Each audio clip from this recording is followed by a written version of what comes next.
Page 6, Sakura, otherwise known as cherry blossoms. 4/4 time. We'll talk about the right hand first. 1 and 2 and. Start with, they said, fourth finger, put you in this position. 1 and 2 and. You see the 8VA above the next one? 8VA means go up an octave, so now we're going to play the same thing up here. And then in the next measure you have it again, but this time it has an 15 MA. That means you go up 2 octaves from where it's written. So then you go up another octave here.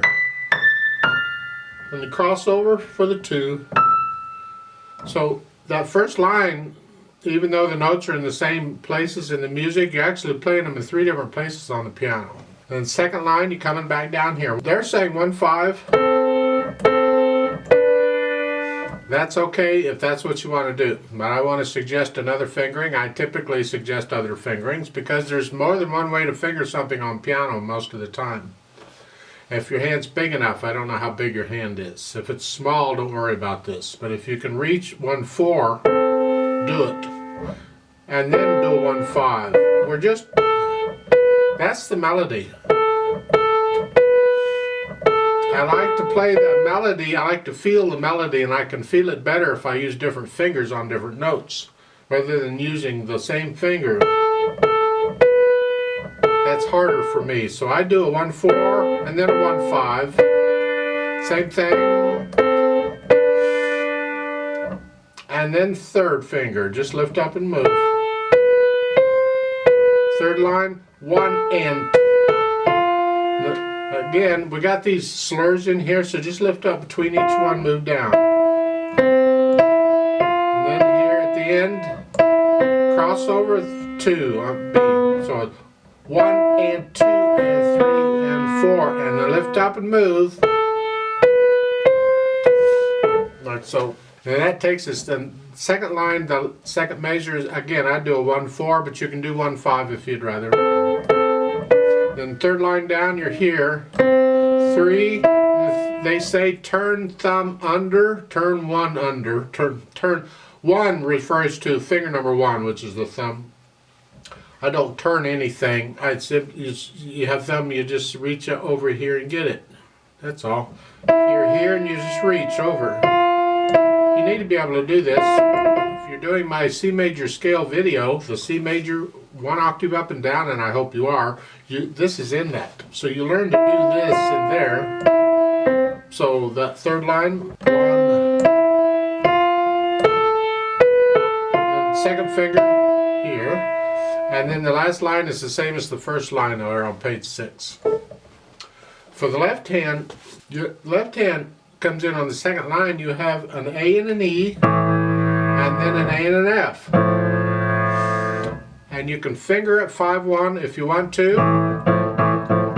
I would encourage you to use a little more advanced fingering. It'll help you later on. And that is to use a 5/2 and then a 5/1. So you're using 2 fingers up here. If you can. Don't have to. But then we put the hands together, starting with the second line where they're playing together. You're here. 1, 2, 3, 4.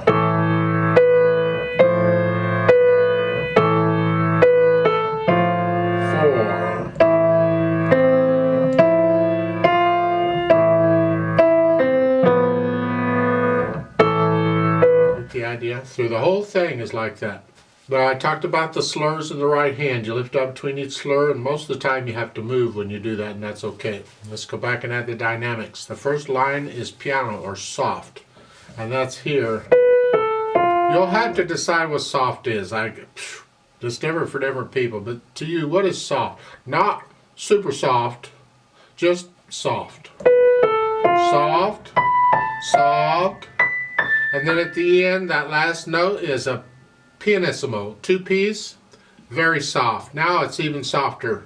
Can you do that? Soft, very soft. No, really soft. And then you come back down here, and now the first measure is loud. Forte is loud. That's the right hand. If you can play the right hand louder than the left. If you can't, then that's okay, do the best you can, but preferably you play the right hand louder than the left. And again, if you practice in the C major scale, you can practice this doing the scale. You can practice playing the scale with the right hand loud, and then practice playing the scale with the left hand loud and the right hand soft. You can practice the dynamics when you do the scale too. Yeah. So in the second line we're loud. The right hand is loud. The left hand, keep it down to moderately soft. In the second measure, now all of a sudden you're soft. That's the right hand. The left hand has to be very soft. In the third measure, you get the arrow to crescendo. You're going to crescendo up to about a medium loud. That's the right hand. Not to here. And you come down. You're back down to soft. You get a lot louder. And you're soft. At the top of page 7, you're soft here. Get louder. Soft. Soft. Now a little louder. See, on these arrows, I look to where I'm headed. Let's say, for instance, at the top of page 7 here. The arrow is, I want to know where the loudest part is in this area. And that's going to be like the C and the B and the A. That's where I'm headed. So I go to here. Now I come down.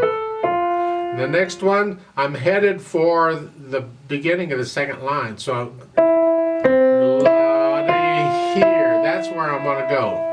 So I think about where I'm going on these crescendos and decrescendos. And then in the second line of the second measure. Now we're loud again. Soft. It's like an echo. You're still soft. Now you're going to crescendo up to here. Back down. And then you notice the left hand was tied for the whole line. It's tied. And then in the last line, the left hand's tied for the whole line again, all the way across. And while you hold that down, you're playing these in the right hand. Soft, soft, soft, very soft. And there's an RIT, that's short for retardando. That means slow down a little bit. Here. And then at the end of 4 counts or whatever then you can release. Now there's a note at the bottom where the teacher can show you to play a trill on the final note. You play it as 16th notes like this written, so it's 1 and 2, 3, 4, 1, 2, 3, 4, like so if you want. It's something to think about. Sometimes you'll put it in and sometimes you won't. How do you feel? And we need to add some overtones and want to smooth this out because it's pretty dry sounding like that. So if we add some overtones, it adds musical color to the piece. So we pedal it. And they're showing legato pedal throughout. I'm going to push the notes down first and then the pedal. The first line is here. And the pedal stays down for the whole line. And then after I play the notes in the next line, then I change the pedal. That is, I let the pedal up and then right back down. And I'm going to do this on each of these. I'll push the notes down first and then change the pedal. So the pedal overlaps the hands.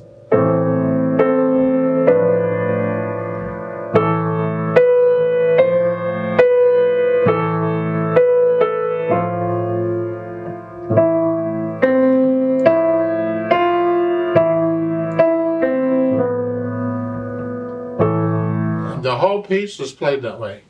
Now you get to the last 2 lines on page 7. You're pedaling once each measure. Now pedal it again. Remember, you're holding the left hand down. And now you're going to hold it down from this point up the rest of the piece. Don't lift the pedal again. Just leave it down for all of this. Let it all run together. It's part of the effect. And at the end, the pedal and the hands come up together. At the top of the page, on page 6, they talk about an ostinato, and they tell you what it is. It's just a repeating pattern. It's like this left hand doing this. All over, over and over and over. That's an ostinato. Just so you know, in case you ever run across the word someplace. I like to do a play with me here. I'm going to play it slowly and have you, if you will, play it with me. We want to double check you have the right notes and rhythms. I'm not going to do the dynamics. I'm just going to play the notes and rhythms. This is a slow piece anyway. They give you metronome markings and you can experiment with those if you want. I want to feel this. To me, about as fast as I've been playing it for you is about how fast I think it should go. I'm going to give us 4 counts. Let's play this together. Go ahead and put both hands up on the keyboard and your foot's on the pedal. We're ready to go. 1, 2, ready and go. And 1 and 2 and 3 and 4 and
4 tie, 1, 3, 4 off.